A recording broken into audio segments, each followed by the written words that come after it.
Olá, caros amigos de casa, boa tarde. Atualmente, nossa sociedade debate um assunto que virou polêmica. A maconha pode ser liberada?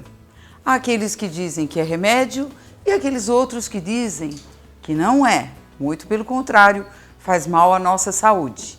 Para esse debate, trouxemos o nosso querido médico João Lourenço, que falará sobre os malefícios da maconha para o corpo físico. E para a parte espiritual, nós trouxemos a Fiespiana Zuleika Schaeffer. Quem sabe, hoje você vai conseguir dar um sentido para a sua vida, porque o programa da Federação Espírita do Estado de São Paulo já está no ar. Vamos para a pintura mediúnica?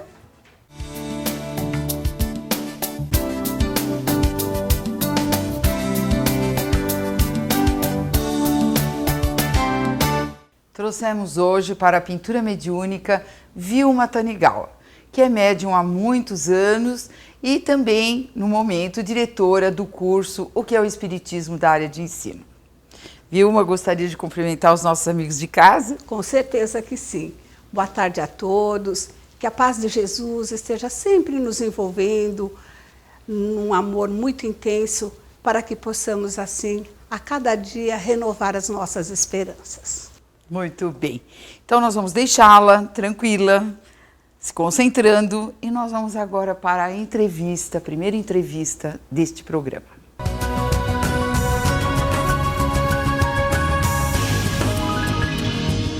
Neste ano, a FESP realizará de 1 a 4 de maio o Congresso sobre Reencarnação, que trará oradores de todo o Brasil das 8 às 19 horas.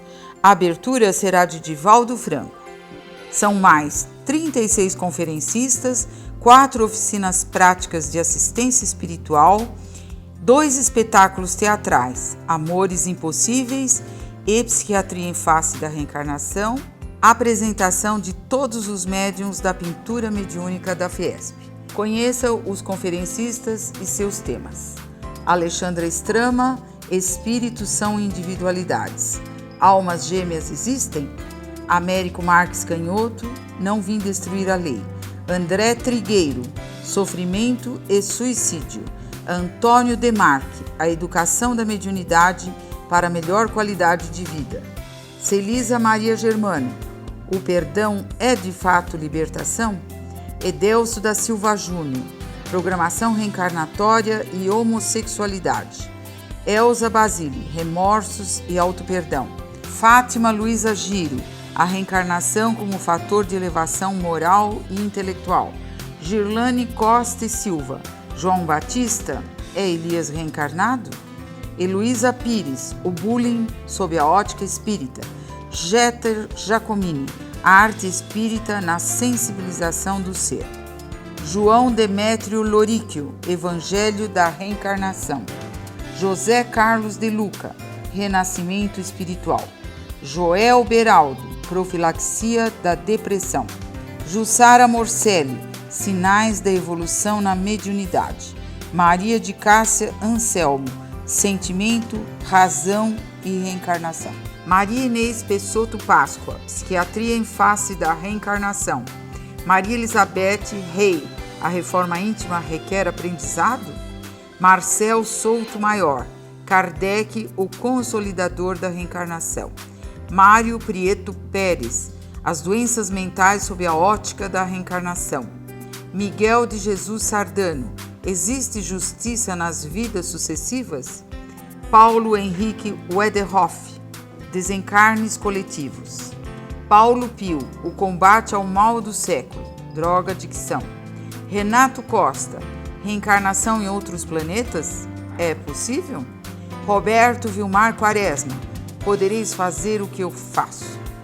Silvia Mello, O Centro Espírita como pronto-socorro de espíritos. Thelma Kreit, Mediunidade nos jovens. Humberto Fabre, Chico Xavier, A prova da reencarnação. Valdete Zorati, Casamento, traição e paixão. Vera Milano, O espírito na gestação, abortos espontâneos e provocados. Wilson Disposte, O problema das drogas na família. Vinícius Lara, apego à matéria, difícil despertar na espiritualidade. Vitor Ronaldo Costa, causas atuais do sofrimento. Valcir Carrasco, juntos para sempre. Zulmira Acessian, a loucura sob novo prisma.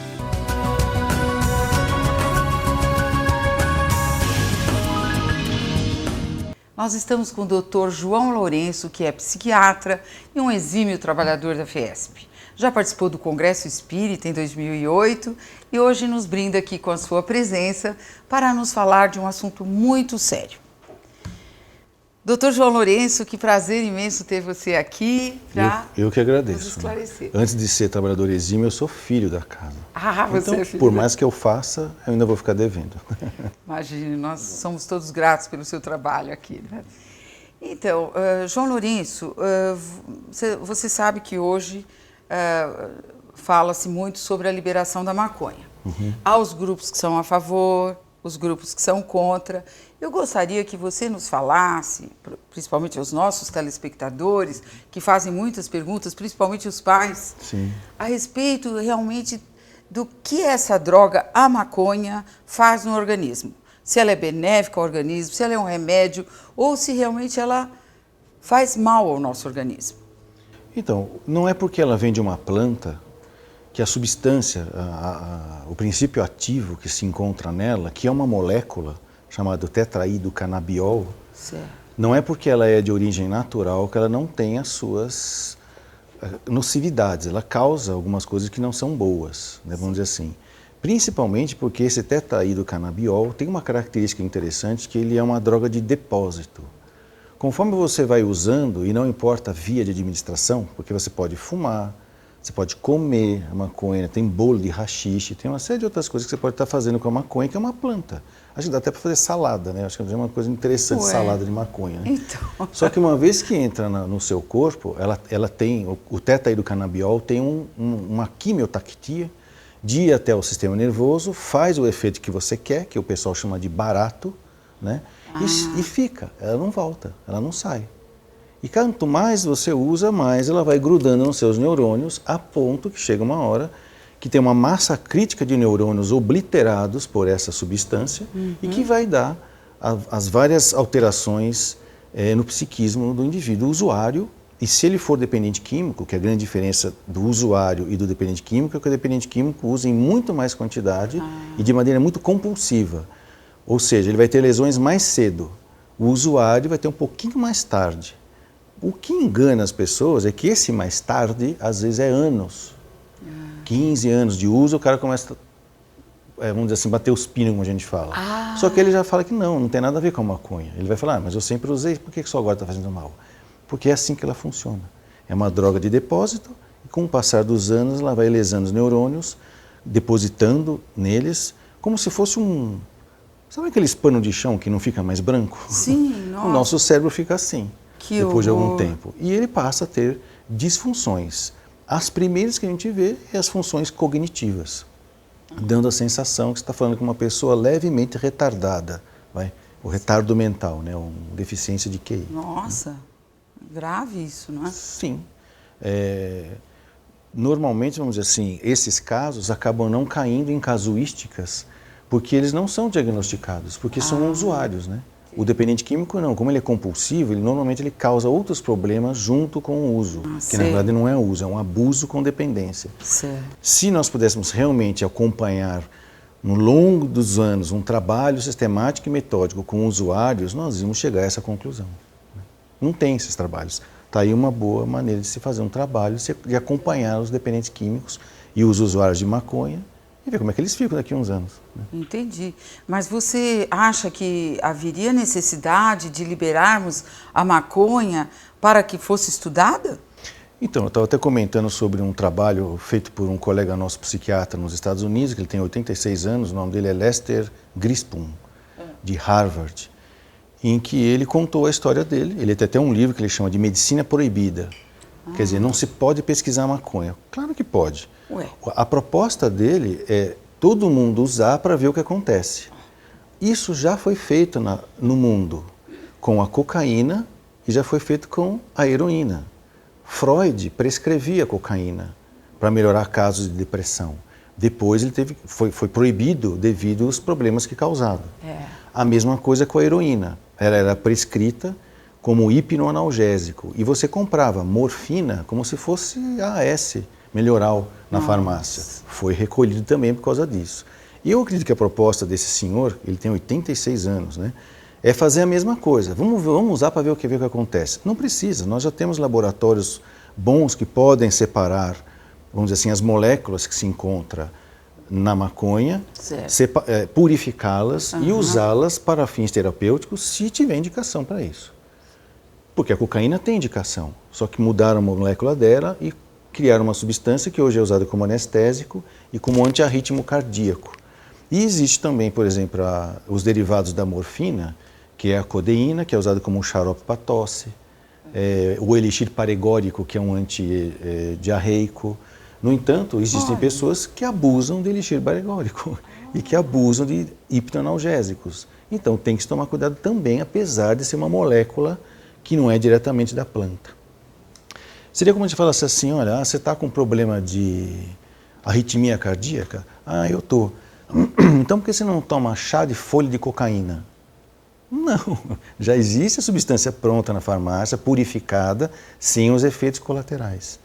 Ah, não posso usar então, fumar heroína para ver se passa a minha dor? Não precisa, já tem moléculas prontas e purificadas que não causam dano. E mesmo assim, tem que usar com cuidado, né? São drogas de prescrição restrita. Eu acho que pesquisar qualquer tipo de alcaloide que você encontre nas plantas não vale só para maconha, vale para qualquer planta. Tá? Então, eu acho que liberar a maconha é uma coisa, eu não sei se a gente conversou sobre isso já, mas acho que é uma coisa interessante. A maioria das pessoas que defendem a liberação, se não a totalidade, são usuários. Então, eu não vi nenhum pesquisador sério, né, que não seja usuário, preocupado em separar as moléculas e estudá-las. Por quê?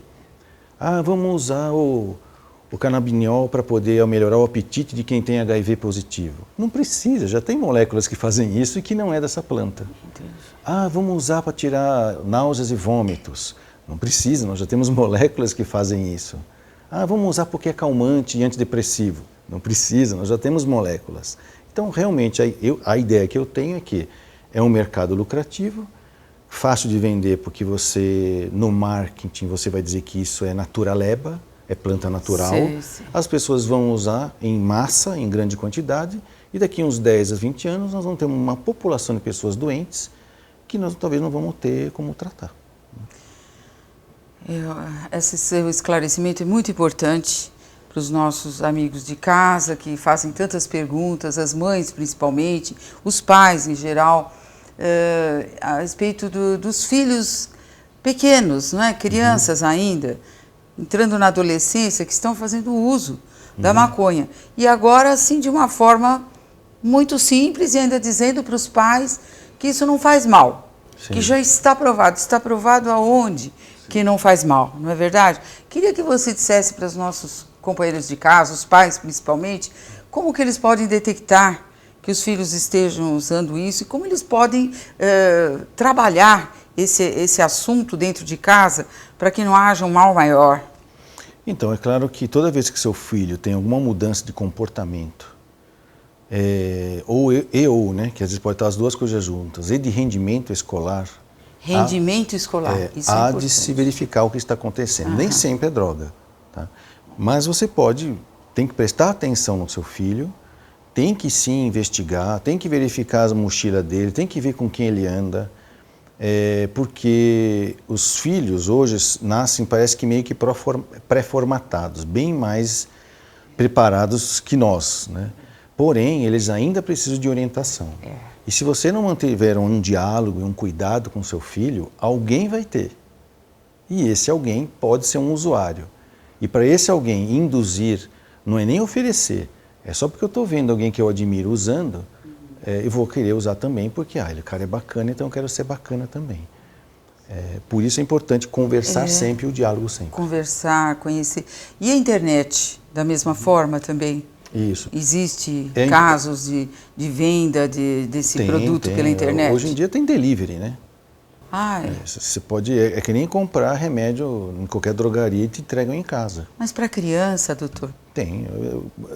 Hoje, vamos dizer assim, é gozado falar isso, né? A gente já viu de tudo na vida, né? Em termos de esquisitices. Você é psiquiatra. Pois é.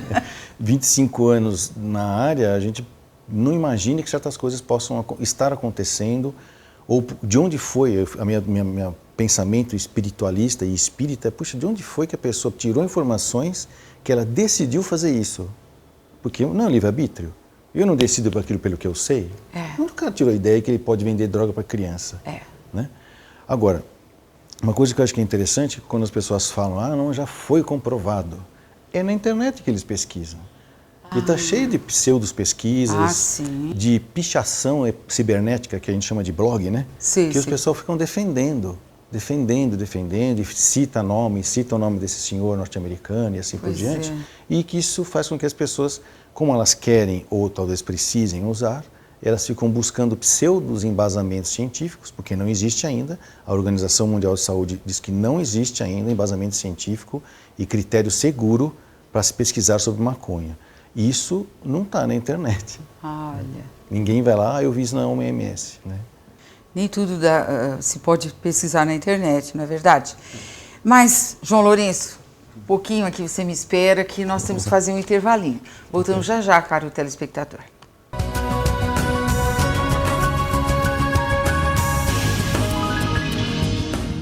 É com grande alegria que trago uma notícia para vocês. A festa de rua típica francesa, em homenagem a Allan Kardec, foi considerada oficialmente no calendário da cidade de São Paulo, a maior cidade do Brasil. Agradecemos a todos que colaboraram para que isto acontecesse.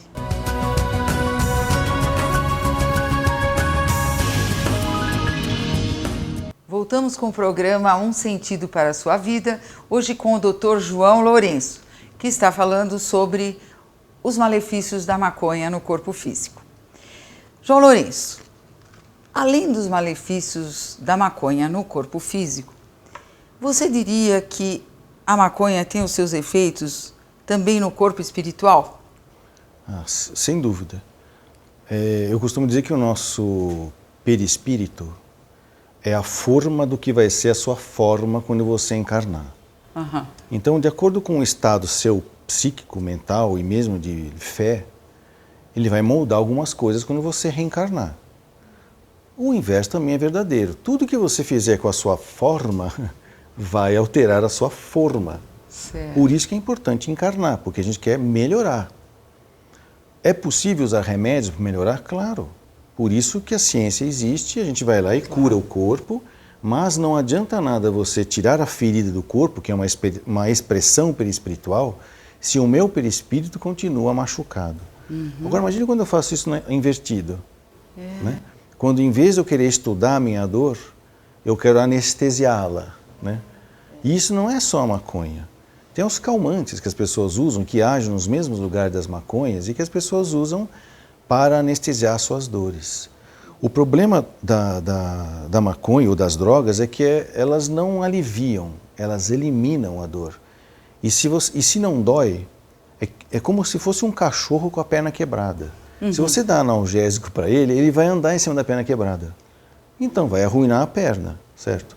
Agora você imagina um ser humano que tem uma dificuldade emocional, seja ela qual for, pelo seu processo evolutivo, e ele sente uma repercussão no corpo por causa disso. Então o corpo lhe avisa. Né? Aí ele descobre que fumando maconha, essa dor some, ou esse sofrimento, ou esse mal-estar some. Por que ele vai querer mudar se dá para viver sem dor? Né? Eu estava até comentando, que é uma coisa interessante, que a primeira vez que um ser vivo usou drogas no mundo foram os símios, os macacos. E por quê? Principalmente entre os orangotangos e talvez alguns gorilas também. Quando a fêmea percebia que o macho ficava muito nervoso porque ele estava no cio e ela não estava muito afim, certo? Ela dava florzinhas de camomila para o macaco comer. Então ele aliviava. Então o que a gente deduz disso? Que até mesmo antes de ter seres humanos inteligentes, Jesus, preparando o planeta para nós, fala assim, olha, é possível aliviar as dores, é possível. Vocês não têm que se arrebentar de ter tanta dor. Tudo bem, obrigado. Eu alivio a minha dor. Hoje, através da prece, da oração, e se precisar de um remédio, eu tomo também. O problema das drogas, inclusive da maconha, é que ela elimina a dor. E se eu elimino a dor, eu não vou estudar a minha dor. Ela vai ficando embutida e aumentando. E não sendo resolvida, quando eu desencarnar, aquela minha lesão perispiritual que poderia ter sido resolvida está até maior. Isso que estrago. Exatamente. Sem falar no que isso faz nos núcleos ou nos centros de força que tem a ver com o raciocínio, né? Que é o frontal e inclusive o coronário. O usuário de maconha muitas vezes se ilude com a ideia de que quando ele está sob efeito, que é o tal do barato, né? Em que ele fica num estado alterado de consciência, em que ele alcançou o que o pessoal chama de nirvana, né? E uma das coisas que o tetraínocannabiol faz é a pessoa ficar com a crítica rebaixada a ponto dela achar graça de tudo. Então é normal você ver grupinhos que fumam, usam maconha, rindo à toa, e rindo, e rindo, e rindo, e rindo. O que significa que houve um afrouxamento da percepção do que realmente é sério e daquilo que é engraçado, vamos dizer assim, ou que é brincadeira. Uhum. Com o tempo, isso vai se tornando uma atitude cronificada na pessoa. E com o tempo, vai chegando essa dificuldade de descobrir o que é sério e o que não é, vai causando uma lesão, aquilo que eu chamei de pano de chão encardido, sim, em que a pessoa não consegue mais ter ansiedade. Ela não consegue mais perceber o que é sério e o que não é, que é o que nós chamamos de síndrome astênica. Okay? E isso é grave. Tá? É mais ou menos parecido com um sintoma que os esquizofrênicos têm, que a gente chama de embotamento afetivo. Uhum. Só que é pior, porque o esquizofrênico que chegou a esse ponto, várias outras áreas da vida mental deles estão devastadas pela própria doença. Na dependência de maconha não, fica só o cognitivo atrapalhado. Então a gente acaba tendo pessoas de 40, 50 anos de idade, com comportamentos imaturos, muitas vezes egoístas e cheios de mania de grandeza. Parecem crianças que não crescem. Foram perdendo as suas capacidades, inclusive profissionais, e algumas que, lamentavelmente, perturbaram, inclusive, as suas capacidades públicas e notórias de mediunidade. Isso é triste ver. A mediunidade se perturbando pelo uso de drogas em paralelo. Olha. Porque na cabeça de certos médiums, ou médio-agente, né? Eles achavam que podia usar maconha, que era natural, que não tinha nada provado, que etc, etc, que até melhorava o contato dele com os espíritos, até que tem aquele ponto de viragem, a quantidade de neurônios que eu impregnei e que não volta mais depois. Aí então ele começa a confundir as lesões cerebrais com as percepções psicodélicas, né? É o psicodélico da droga sendo confundido com a percepção espiritual. Aí é uma perturbação auto-infligida, né? Nossa. Eu diria que isso é um processo de auto-obsessão. Ele se convencer de uma coisa que não precisava. Não precisava. Era lícito, mas não... Pode, mas não é lícito. Quer dizer, é lícito, mas não precisa, né? Ele podia ter usado, mas não precisava. E espiritualmente falando, a parte de obsessores? Ah, sim, com certeza. Também. Se eu perco a crítica do que é sério e o que não é, fica uma brecha mental muito fácil de ser aproveitada por oportunistas, por zombeteiros ou por espíritos pertinazes, que podem usar a sua dificuldade de crítica para causar confusão, atrapalhar trabalhos sérios de mediunidade ou simplesmente desfazer famílias, desfazer empresas, uma série de coisas complicadas.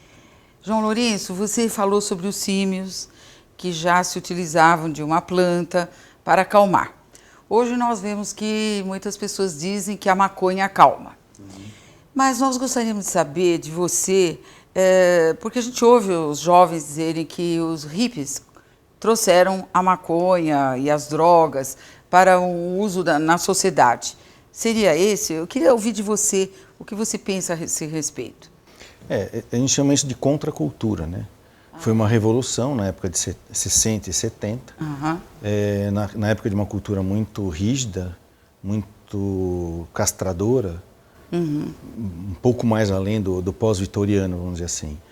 E que, pelo que a gente sabe do histórico dessa disseminação de drogas recreativas, não tão perigosas como era a heroína e a heroína, né, na China, em que imperadores chineses mandavam caçar e matar dependentes químicos de heroína, porque era uma causa de muito problema social na China. Devido a este problema, né, historicamente a gente ficou sabendo que a máfia inglesa decidiu, né, diversificar os seus ramos de lucro fácil, que já não era mais tão lucrativa a prostituição e o jogo, né? Então resolveram apostar nas drogas. Dizem, inclusive, as línguas, não vou falar que são as más línguas, né, mas os bastidores, que eles patrocinaram muito o rock and roll e incentivaram a contracultura, porque em cima disso haveria a proposta das drogas recreativas, tipo elas a maconha, né, a marihuana, que era falada na época, né, o LSD, né, que inclusive passou a ser usado para fazer psicoterapia. Teve muitos psicanalistas que usavam a técnica do Freud, que era a livre associação de ideias, sobre efeito de LSD. O que eles não faziam sem uma ampolinha de Ampliquitil, que era um remédio antipsicótico da época, porque se o cara tivesse uma má viagem, já dava o remédio antipsicótico. O que mostra que a contracultura, que o Chico Xavier chamava que era de busca de coisa nenhuma, né, porque eles eram contra o regime fechado, castador, mas eles não propunham nada. A tal da sociedade alternativa que eles propunham não tinha para onde ir.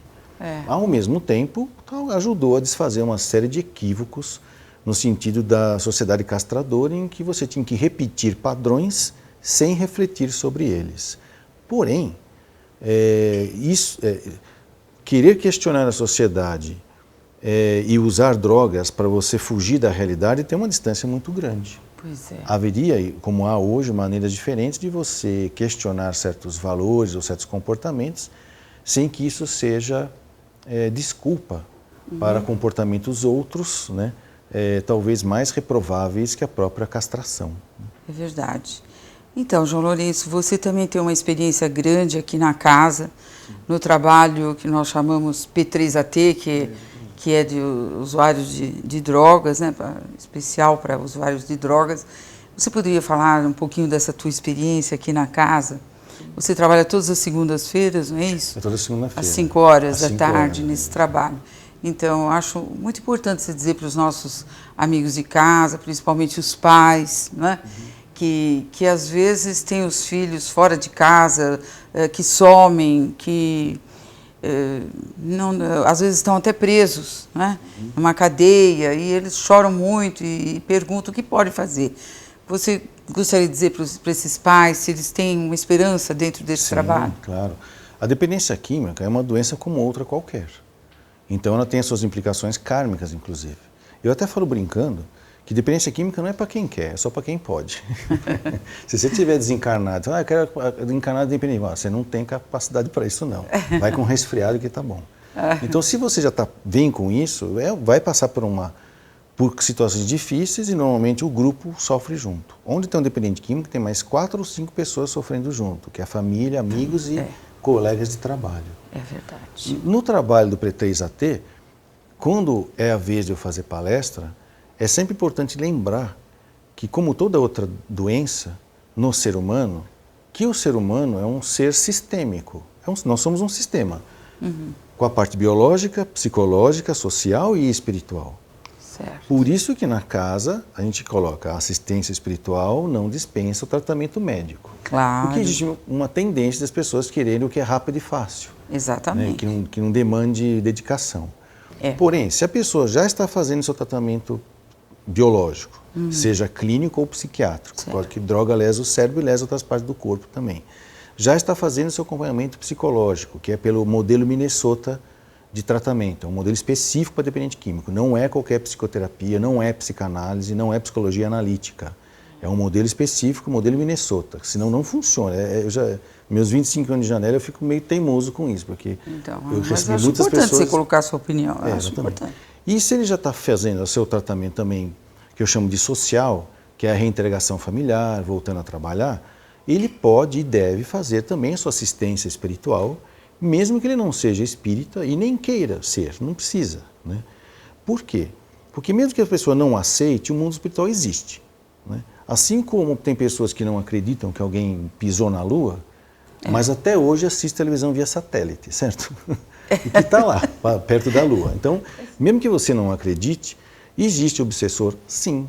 Existe influenciação negativa, existe campos mentais impregnados ou plugados. E o trabalho de desobsessão, quando ele é dirigido para uma matéria específica, ele tem aparelhos, isso aí eu estou falando da minha mediunidade, né? Na sala, específico para isso. Então, a gente trabalha em vários pontos. Às vezes eu sou médium de incorporação, ou estou doutrinando, às vezes eu sou médium de doação, às vezes eu vou lá fora dar o passe, às vezes é a minha vez de fazer a palestra, né? Então a gente não tem um papel específico. Mas o que eu observo, às vezes, que é me permitido a vidência, é exatamente isso. Por isso que a gente divide, eu acredito, né, que o plano espiritual divide os trabalhos, porque existem especificações técnicas e tecnologias no plano espiritual para isso. Então, além de conversar com os obsessores, e aí eu falo para os dependentes químicos que estão em tratamento, que hoje eles são as pessoas mais importantes na casa, porque a gente sabe o quanto eles sofreram para chegar até ali. Quantas dificuldades eles tiveram que romper. E ao mesmo tempo, como eles ajudam os obsessores que eles trazem. Okay? Porque esses obsessores também são usuários e que se afeiçoaram a ele, que são amiguinhos, mas que eles podem estar sendo orientados e com isso diminuir a chance de influenciação que o mantém na droga. Então, realmente, o trabalho de desobsessão específico para dependente químico é um fator coadjuvante importantíssimo no trabalho da dependência química. Mesmo que seja feito à distância pelos familiares, tá? E que o seu filho esteja perdido ou na cadeia. Vai lá e faz para ele à distância. Então, os pais podem fazer à distância. Pode sim. E funciona. Que funciona, né? Então, isso é um alento para todos que estão nos ouvindo, que fizeram tantas perguntas via e-mail, né? Sim. E nós nos sentimos, assim, na obrigação de ajudar, porque essa casa faz tudo isso gratuitamente, né? Todos os médiuns, ou expositores, ou médicos, advogados, todos que trabalham voluntariamente. Sempre para ajudar o seu próximo. Então, caro telespectador, se você precisar, venha à FIESP, existe o DEPOI, Departamento de Orientação Espiritual, que você será encaminhado direitinho para o seu problema específico, viu? Não tenham receio. Olha, muito obrigada. Eu que agradeço, foi muito agradável a sua presença. Agradeço, foram profundos os seus esclarecimentos e necessários realmente à nossa população, principalmente dos pais, dos familiares que andam meio desesperados com essa situação toda que foi criada na sociedade, né? Mas que nós temos que, de alguma forma, resolver. Muito obrigada pela sua presença. Eu que agradeço o carinho e a atenção de todos. Então, nós vamos para mais um intervalo.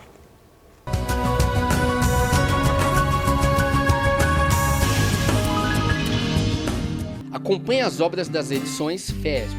Se você ainda não possui essas obras em seu acervo, não perca tempo. Garanta já o seu livro na livraria da FIESP, localizado na rua Maria Paula, 140, Bela Vista.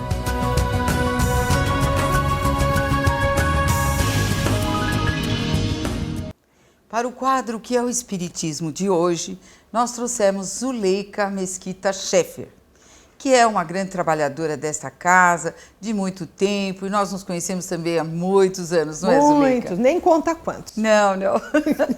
Você quer cumprimentar os nossos amigos de casa?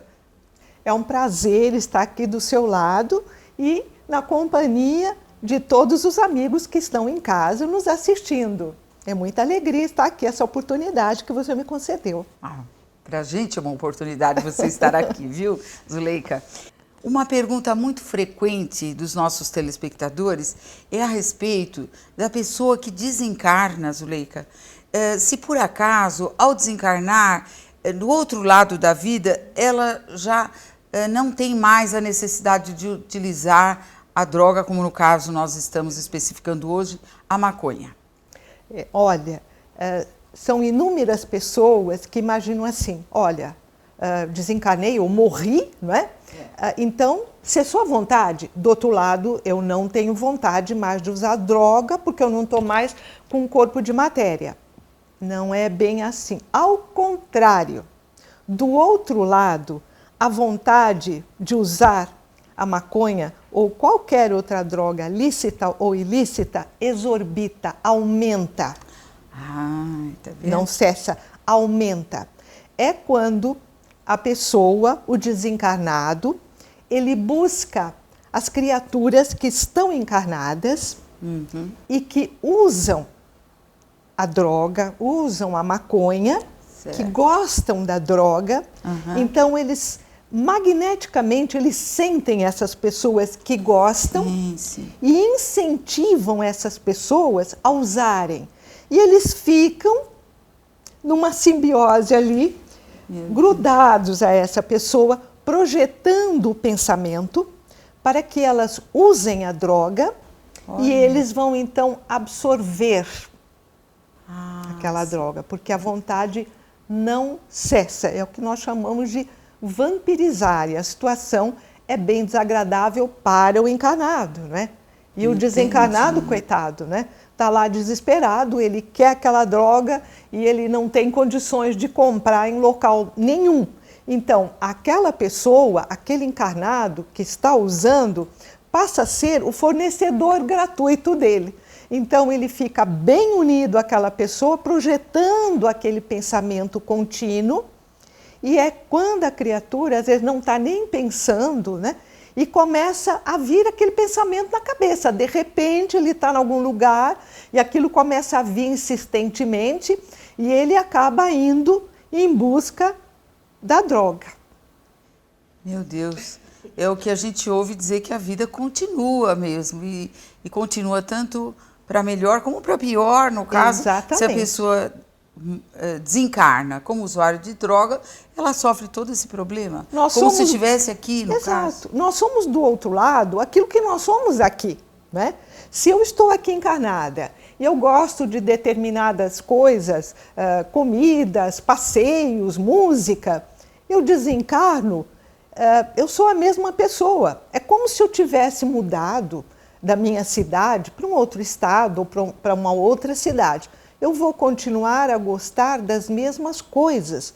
Pode ser que na cidade que eu mudei não tenha um teatro, não tenha um museu que eu quero visitar, não tenha minha casa de show, mas eu continuo gostando. Nós nos despojamos do corpo material, mas somos a mesma pessoa, com as nossas qualidades e os nossos defeitos. O que nós levamos, a nossa bagagem, é exatamente isso, né? Tudo vai ficar aqui. As nossas qualidades, boas ou más, é que vão conosco, é a nossa malinha, né?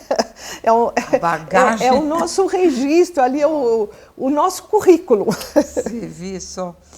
Então, aí, Zuleika, você dizendo isso, e aquelas entidades benfeitoras que estão sempre para ajudar, né, os desencarnados nesses momentos tão difíceis, como é que eles fazem no plano espiritual para poder ajudar essas pessoas que desencarnam pelo uso de maconha? Olha, é uma luta muito grande. Eles tentam de todas as formas auxiliar a todas as pessoas. Não existe assim dizer, aquele teve ajuda porque ele é um privilegiado, né? Ele tem um QI, quem indica lá do outro lado. Eles buscam ajudar a todas as pessoas indistintamente, querem o crescimento espiritual de todos. Mas como essas pessoas que usaram, desencarnaram pelo uso da droga, eles estão tão ligados à matéria que eles não se dão conta que eles desencarnaram, ou seja, que morreram, né, para o pensamento deles, morri. Eles se julgam aqui na Terra, encarnados. Então, os mentores tentam ajudá-los, buscam conversar com eles, mas eles não veem os espíritos. Assim como nós encarnados, que se não tivermos a vidência, não vamos ver os espíritos que nos cercam.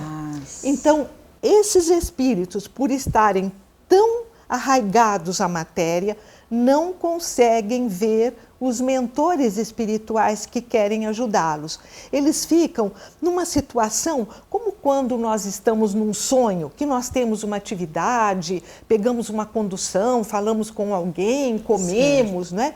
Mas na verdade não é algo real. Então eles ficam numa atividade mais ou menos assim, num estado de perturbação. Então é difícil para esses mentores conseguirem ajudá-los. Quem assistiu o filme Nosso Lar vai se lembrar, não é, daquela situação do André Luiz, quando estava naquela região difícil, né? Chegavam os mentores para recolher aqueles espíritos que estavam em dificuldade, mas a maioria se escondia, não é? Temerosa. E o próprio André Luiz fazia isso. Quando ele desejou ajuda, não é? Ele foi ajudado, como todos os outros. Então, o que fazem os espíritos com pessoas que usam a droga, que têm esse vício difícil? Eles intuem essas pessoas para que busquem ajuda. Nós aqui na Federação, na nossa assistência espiritual especializada, nós temos relatos incríveis de pessoas que contam como é que elas vieram até aqui. Então, esses mentores espirituais, eles ajudam dos dois lados, né? Ao encarnado, para que ele pare com o vício, porque ele está precisando de uma ajuda. Aquelas pessoas, principalmente, que acham, não, imagina, eu estou numa boa, né? Maconha, por exemplo, maconha não é droga. Tem uns que dizem, olha, eu uso por esporte, eu paro a hora que eu quiser. E a porta aberta para outras drogas. Ninguém começa com uma overdroga, né? Todos começam geralmente pela maconha. E é extremamente prejudicial. Então, essa pessoa que vem, que busca uma ajuda, ela vai passar pela assistência espiritual, ela vai passar no grupo que vai ter a comunicação e sempre tem várias entidades. Uma delas vai se comunicar, todos ficam ali ouvindo e vai ter o esclarecimento de que não está mais no corpo material, né? Geralmente eles não aceitam isso assim no começo. Não, imagina, está falando que eu morri? Não, você está do outro lado, a vida está continuando de uma maneira diferente. Não, imagina, eu estou aqui, estou falando. Porque ele ainda né? sente a necessidade do uso. Sente. Então, vai dizer, olha, repara que você está falando através desse corpo, que não é seu. Muitas vezes, da primeira vez, da segunda e da terceira, eles não aceitam. Com o tempo, eles vão se convencendo.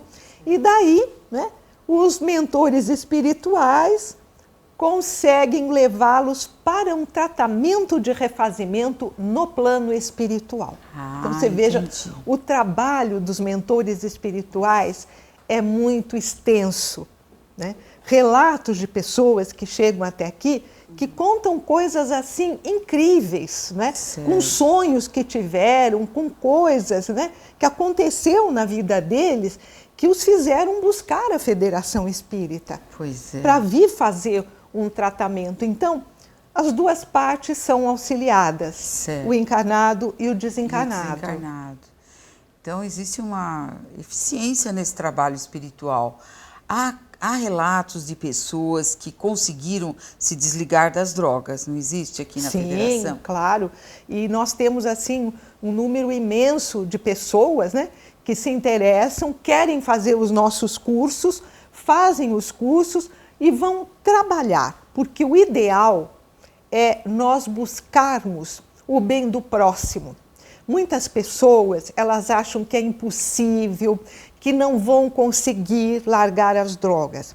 A pessoa que usa a droga, ela tem sempre um complexo de inferioridade. Pode ser rica, bonita, bem-sucedida, mas dentro dela alguma coisa não está bem resolvida.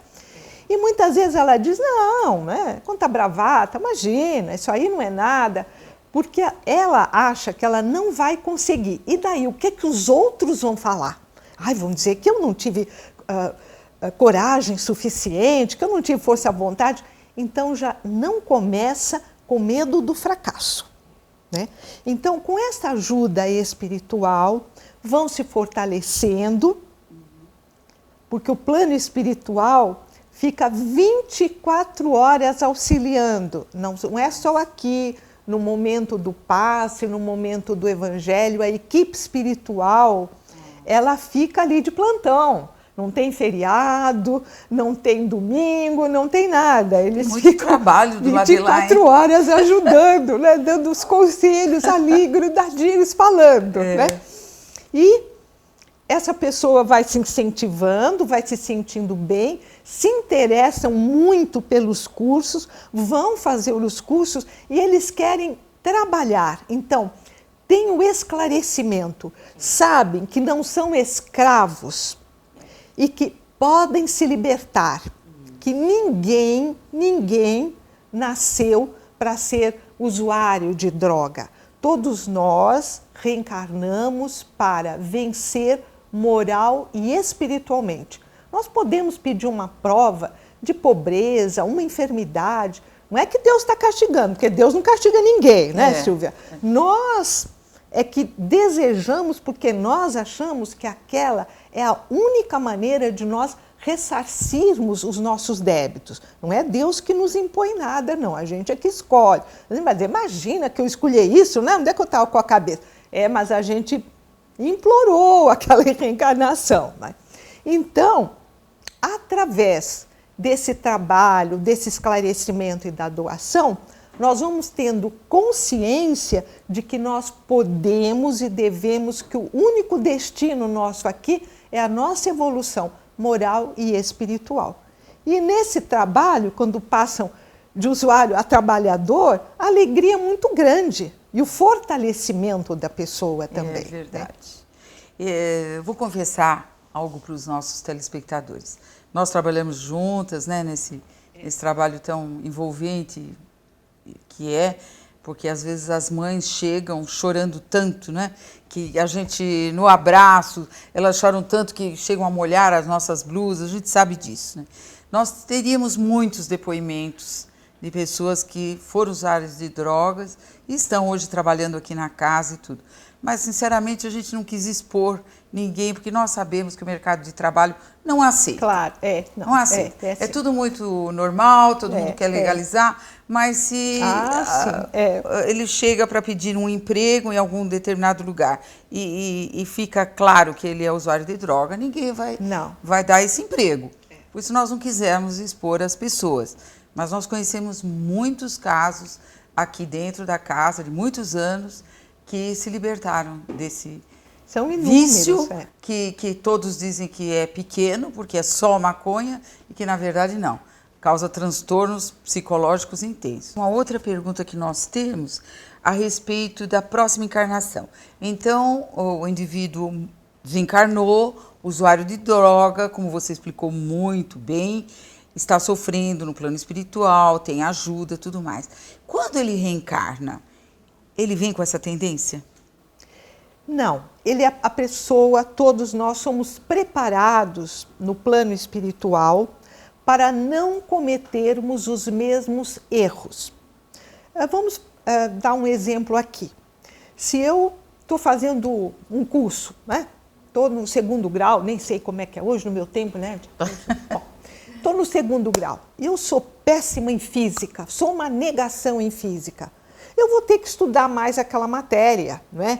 Eu vou ter mais uma aula, eu vou ter um reforço naquela matéria para que eu não venha a ser reprovada. Será que eu vou ficar eternamente sendo reprovada? Não, eu vou me esforçar mais arduamente naquela matéria para que eu não venha a ser reprovada. Certo. Assim, no plano espiritual.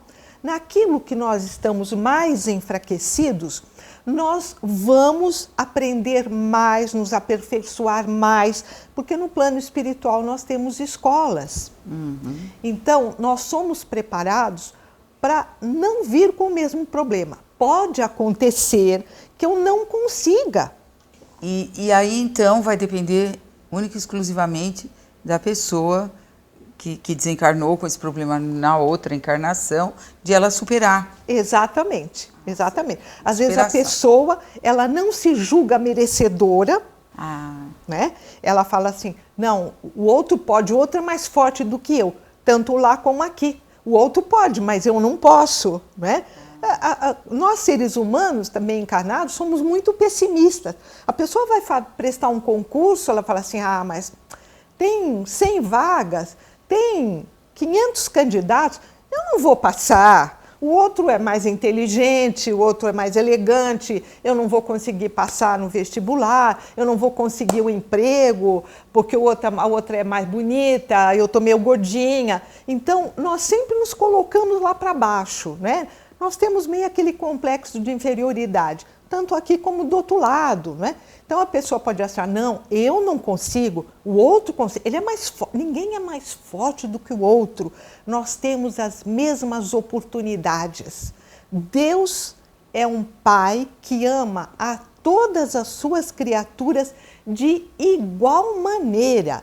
Ele não tem preferência, ao contrário, aqueles mais necessitados é que são mais atenciosamente cuidados, mais intensamente, vamos dizer, paparicados mesmo, né? Para não errarem. E Zuleika, como nós estamos com essa pauta no momento da sociedade, libera, não libera maconha, é bom, não é? O que você diria a respeito desses traficantes? Como que eles são vistos pelo plano espiritual? O problema dessas pessoas é maior. Responsabilidade, no caso? A responsabilidade é muito maior, porque nós vamos imaginar quantas pessoas, quantas criaturas são levadas ao desespero, as famílias, né? Quando você vê como a gente acompanha o desespero da família. Então, a responsabilidade deles é muito maior, né? E quando chega aqui, a pessoa vai pensar no lucro que está tendo, em tudo que ela pode ter de material. Mas o Kardec perguntou aos espíritos, onde é que está escrita a lei de Deus, né? Porque nós temos que seguir a lei. E, onde é que está escrita a lei de Deus? Os espíritos disseram, na nossa consciência. Enquanto encarnados, nós podemos amortecer essa consciência, arranjar justificativa para tudo. Tenho conforto, eu tenho tudo, eu estou certo, é um comércio, tudo bem. Só que quando deixa o corpo material, do outro lado, o arrependimento é muito grande. E vai se encontrar com aqueles a quem infelicitou, aquelas famílias, aquelas mães, não é? Que talvez não os tenham perdoado. E tenho também muita compaixão, que a gente precisa orar muito, para aquelas pessoas que lutam pela legalização da maconha. Eles não sabem, na verdade, o que estão fazendo. Pior quando são pessoas esclarecidas, com conhecimento e que influenciam pessoas mais fracas. Isso. A responsabilidade desses é maior ainda. Merecem muito as nossas orações, porque verdade. Quando chegar no plano espiritual não vai ser nada fácil. Hoje nós estamos falando da legalização da maconha, mas nós sabemos que já existe foi legalizado o álcool e não adiantou nada. Nada. Piorou, porque o álcool é o que mais mata hoje em dia, né? Então, realmente, como você disse, nós temos que fazer muitas preces por essas pessoas que não veem o vício, o defeito, por esse lado, né, espiritual, que é tão mesmo sério. No lado material, será que essas pessoas não enxergam o desespero dessas pessoas? Das o que famílias, causa? né? Será que eles acham realmente que não causa dependência, que é uma maravilha, não é? É uma sobremesazinha? Meu Deus do céu, não é possível. Eu não posso acreditar. Não, se o cigarro... Pessoas esclarecidas, não é? Já foi provado que o cigarro não faz bem à saúde, como que a maconha Cigarro pode fazer mata, bem? né? Cigarro mata. Que já é uma droga lícita. Mata e como mata, E não é? como Agora, mata, né? nas carteirinhas de cigarro já vem aqueles Pois tipos é. de câncer terríveis. Não dá É. para alegar a ignorância, não dá, não dá. Zuleika, infelizmente o nosso tempo acabou, mas muito obrigada por Eu ter vindo, agradeço por muito ter esse nos convite, ajudado foi tanto muito aqui, agradável. Viu? Muito obrigada mesmo. Esteja sempre conosco aqui, que vai ser muito bom para todos nós, principalmente os nossos telespectadores que comumente fazem várias perguntas a respeito do uso de entorpecentes e de vários tipos de drogas. Muito obrigada, viu, Zuleika? Eu que agradeço. Muito obrigada. Uma boa tarde a E todos. se você tiver mais alguma dúvida, não esqueça, silviapuglio@fiesp.org.br. Nunca se esqueça que esse programa é feito para você que está aqui nos vendo e nos ouvindo.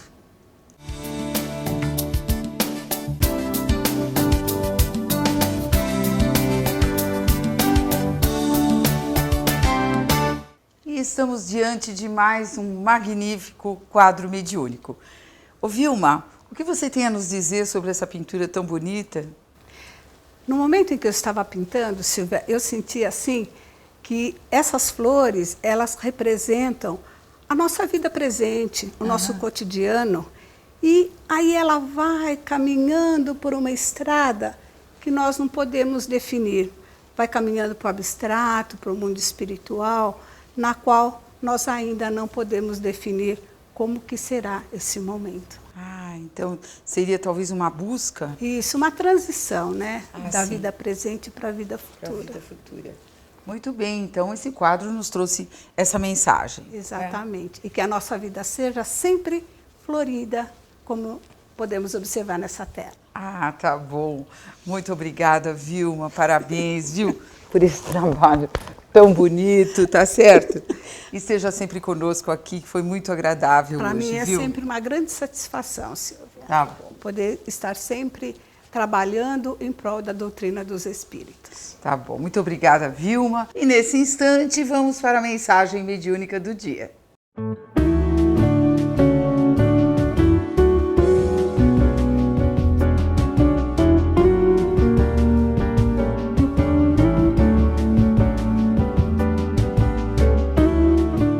A mensagem de hoje foi psicografada por Francisco Cândido Xavier, ditada pelo Espírito de Emmanuel, está no livro Leis de Amor, das edições Fiesp. A doutrina espírita, expressando o cristianismo redivivo, não apenas descortina os panoramas radiantes da imortalidade ante o grande futuro, mas é igualmente luz para o homem, a clarear-lhe o caminho. Desse modo, desempenha função específica no tratamento das doenças que fustigam a humanidade, por ensinar a medicina da alma em bases no amor construtivo e reedificante. Nas trilhas da experiência terrestre, realmente, a cada trecho, surpreendemos desequilíbrios a se exprimirem por enfermidades individuais e coletivas. E assim encerramos o programa Um Sentido para a Sua Vida. Esperamos vocês na próxima sexta-feira, aqui na TV Aberta, às 12 horas. E também às 20 horas no portal da Fiesp, www.fiesp.org.br. Muito obrigada pela audiência e até a próxima sexta.